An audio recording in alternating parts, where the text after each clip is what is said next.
Okay, so Transformers Age of Extinction starts out sensibly enough. There's a Transformer bounty hunter named Lockdown, neither Autobot nor Decepticon, and who the Autobots are apparently familiar with, out to get Optimus Prime. How they are familiar with him is never stated, but let's just say it's because he's been after them for some time now. Lockdown reveals to Optimus Prime that he works for his creators, that is Optimus's creators. Now first off, although one's immediate reaction is to think that Lockdown is talking about the creators of the Transformers as a whole, it actually becomes apparent, it's still really vague, that he's referring to the creators of Optimus individually. But trust me, that gets muddled later on. He starts by saying that Optimus wasn't born, as we know Transformers are, rather he was made. He makes it clear in revealing this information, of course, that Optimus had no clue this was the case prior to this moment. Now, Lockdown takes Optimus to a place called the Knights Temenos, which apparently Prime is familiar with and has been to before. Lockdown says the creators want to get rid of all the knights they created, and that after centuries, Prime is the last knight he's collected, and that the creators aren't happy with him because he hasn't been doing as he's told. That makes sense to anyone? No? Prime is apparently unaware of his so-called creators or of any special origin he had, yet then he is very much familiar with the Knights Temenos, and he apparently hasn't been doing as he's told.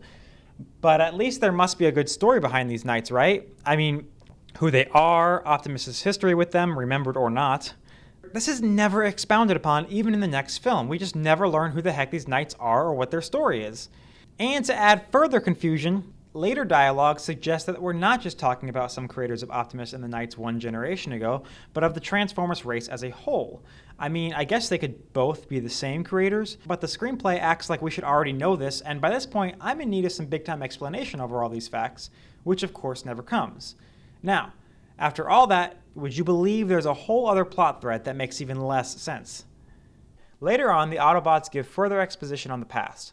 Although they don't know who their creators are, whoever they are, used to travel from planet to planet using something called a seed to turn organic material into transformium, the metal that can change on a molecular level and which the Transformers are made of. Also, apparently they did this to Earth 65 million years ago, and that's how the dinosaurs became extinct. I repeat, the dinosaurs became extinct by turning into transforming metal. We're going to skip right past that one. Let's instead focus on how this new origin story completely contradicts the whole idea of the Allspark being what created their world. Now I want to go back to the Knights real quick, namely the Dinobots. Apparently they are the only other Knights, or at least the only surviving ones. Now given their dinosaur modes, I guess we're meant to assume that they were created here on Earth millions of years ago, when those creators cyberformed our planet. That still doesn't explain the two-headed Pteranodon, though. But of course, like I said, we never learn anything about the Knights, so in the end, we still don't even know really who the heck the Dinobots are, or if Prime even knew them prior to this. They're just there. Briefly. Well, there you have it. At any rate, the film ends with Optimus Prime going out into space to look for his creators. Now for the fifth film, which just mucks it up that much further. Alright, where to start with The Last Knight? This definitely by far has the most convoluted plot of the bunch.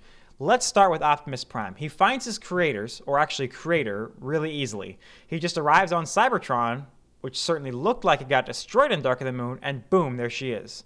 Her name is apparently Quintessa, and there are no further details on her. It's Quintessa.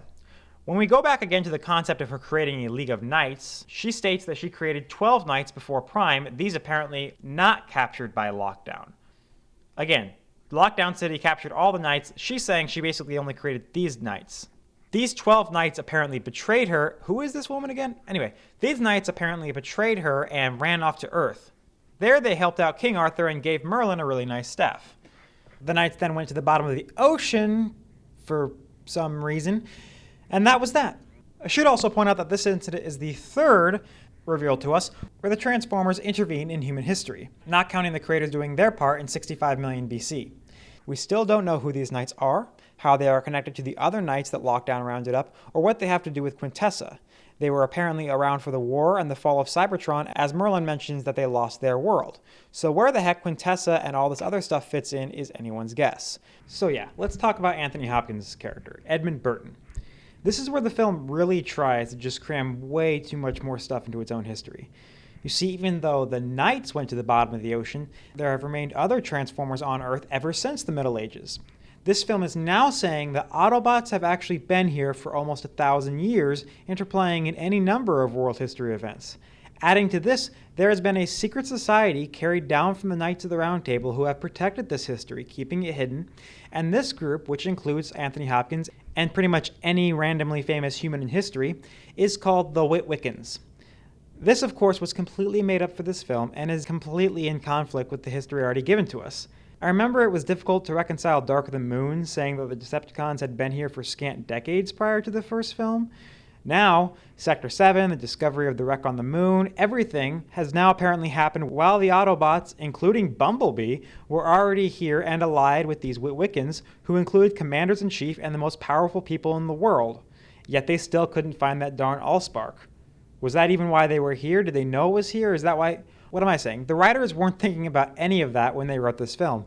The idea, I guess, is that the Witwickies got their name from this group, as well as their saying, "No sacrifice, no victory." This is all to suggest that Archibald Witwicky was a member and thus charged with this secret history, which can only mean that his finding of Megatron was no accident, even though it was completely accident. I'm not really sure then why the future Witwickies would be totally unaware of this legacy, but whatever.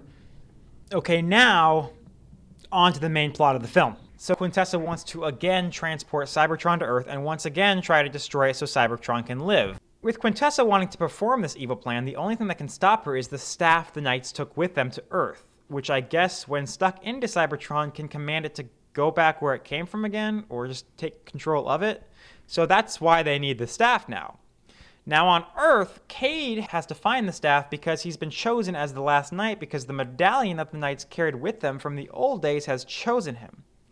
It's chosen him because it came off another Knight who was on Earth apparently in those olden days, but then went back into space, but now crash landed at this exact time, just when Quintessa is finally going to attack. So Anthony Hopkins, knowing all this, and knowing the staff is the only thing that can stop them, recruits Cade. And also this lady, because only a descendant of Merlin can wield the staff that the Knights gave him, which can tell Cybertron to go away, or whatever.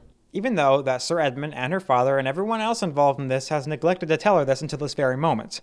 Hey, at least she's in good company with Sam Witwicky. So good guys win, Cybertron is kicked back to where it came from again, and that's all. But there's one more thing. The reason Quintessa wanted to attack Earth specifically is because Earth is actually a cybernetic being called Unicron, and the two worlds have always been sworn enemies. Skipping past any fanboy complaints we may have about that, with Cybertron and Earth's histories now so intertwined, that would explain from a writer's perspective why the Transformers have repeatedly come to Earth. Although that coincidence factor is pretty much now the least of the writer's problems. Well, that's all I have to say on the subject. If someone can look at these two Transformers films and make any degree of sense out of them, please be my guest. I'd love to hear it. I want to know the storyline. My only hope is that somehow the sixth film or something else will piece all this together, because while these films may not be Shakespeare, I believe that any story told, especially one with this big an audience, at least deserves to make sense.